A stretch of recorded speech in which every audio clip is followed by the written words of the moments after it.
I'll never forget the night I learned that a thunderstorm can follow you. Most people are scared of storms because of the thunder and the darkness. Maya was not like most people. She loved storms. For weeks she begged me, Ethan. Just once I want to see a real storm up in the mountains. Not from my window. I want to feel it. I told her about the weather alerts, severe thunderstorm, flash flood warnings. Instead, her eyes lit up. This is perfect. This is exactly what I've always wanted. We left Friday afternoon. The sky was bruised gray. The road twisted higher into the mountains, and the storm moved toward us like it had been waiting.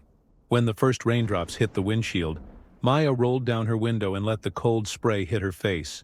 She tilted her head back, smiling. This is it, Ethan. This is what I wanted. But the rain didn't stay gentle. Within minutes, it became a wall of water. Thunder cracked above the tree line, rolling like something alive. The storm seemed to reach for us.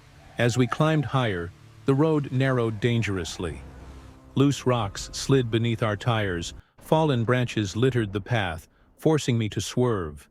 Every turn felt like a trap. Lightning split the sky, and for a heartbeat I saw a shape at the curve of the road. Still. Watching. Maya gasped. Ethan, what was that? Then, just ahead, a faint, flickering light. A cabin? Maybe an abandoned ranger station? We had no choice. I pressed the gas and swerved onto the muddy shoulder. We ran toward the cabin through the cold, pounding rain. Pines bent over us, branches snapping with thunderous cracks. Every step felt like it might be our last. Finally, we reached the cabin, crooked, half hidden by trees. Its roof sagged under years of rain, and the porch groaned with the wind. Inside smelled of wet wood and cold stone. The small kitchen had a rusty sink and a chipped counter. A single lantern hung from the ceiling, swaying, casting long, trembling shadows. By 9 p.m., the storm had grown violent. Thunder rolled low and deep through the mountains. Lightning flashed again and again, each strike revealing the forest like skeletal trees reaching for the cabin. Then the power went out. Darkness swallowed the cabin. And then, the first knock.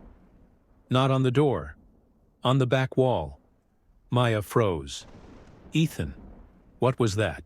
Another knock, louder. Then dragging sounds, wet, slow, deliberate. Lightning flashed, revealing a tall, thin figure standing at the tree line. Watching, silent. The front door slammed open. Wind and rain poured in. In that brief, blinding light, the figure stood in the doorway. Soaked, tilting, still. I slammed the door, jamming a chair under the handle. The sound outside circled the cabin, knock, scrape, knock, moving in rhythm with the storm. Then the shadows moved.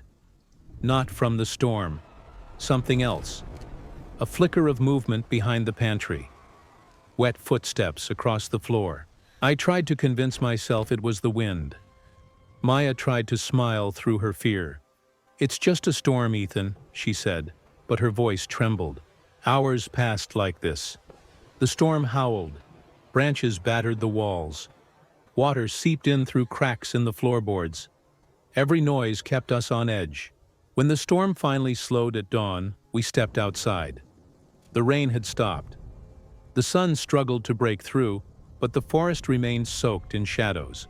There were no footprints in the mud. Only deep claw marks etched along the cabin's back wall. Maya used to say storms made her feel alive. She's never said that again. I always thought storms were beautiful until the one that found us on Black Ridge. It wasn't just thunder that followed us that night. It was alive, waiting. We wanted more than a hike, a challenge. Black Ridge steep, remote, unforgiving. Locals warned the weather could change in minutes. We laughed, foolish, young laughter. But deep down, we all felt the ridge had teeth. Morning felt perfect. Blue skies, birds calling, boots crunching on gravel, music in our ears. Nothing could go wrong, or so we thought. Halfway up, a breeze swept through the valley. Cool, too perfect. The air smelled of wet pine and ash faint. Wrong. The kind of calm that makes you look over your shoulder. We saw it then. Not decoration.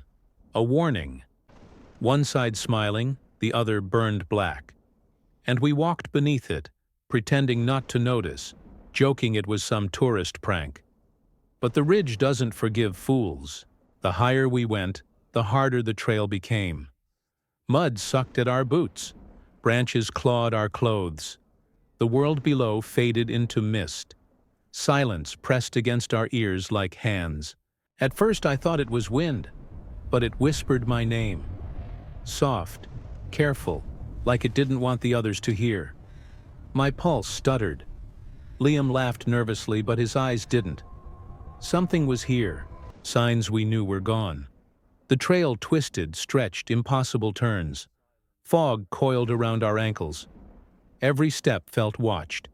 The ridge had grown, or we had shrunk. The first drops were ice. Thunder tore the ridge apart. Lightning flashed, revealing only mud, rocks, and the storm closing in. I used to love storms. Not this one. We called his name. Silence. One blink, he was behind us. Next, gone. Only the storm answered, whispering our terror back. Every flash lit the ridge. Something stood there. Wrong, motionless. Watching. Smiling the way storms shouldn't.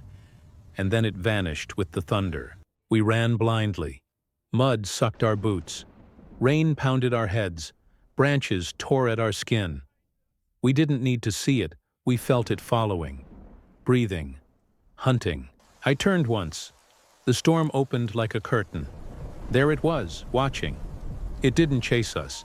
It didn't need to. The fear alone was enough. They found us at sunrise. Shivering, mud-caked, trembling. 4 started, 3 returned. 1 never spoke again. Trauma clinging to their eyes like the storm never left. They called it a freak storm. People get lost on Black Ridge all the time. But storms don't whisper names.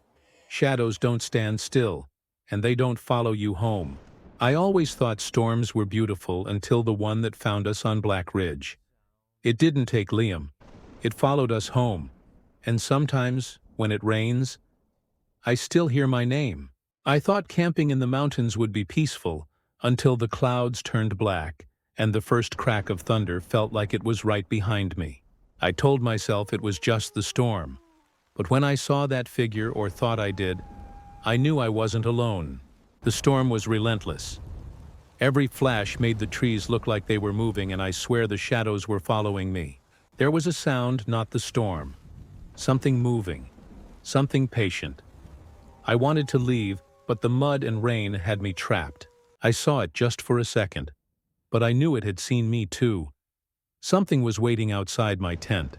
I couldn't move, couldn't breathe. The forest wasn't empty.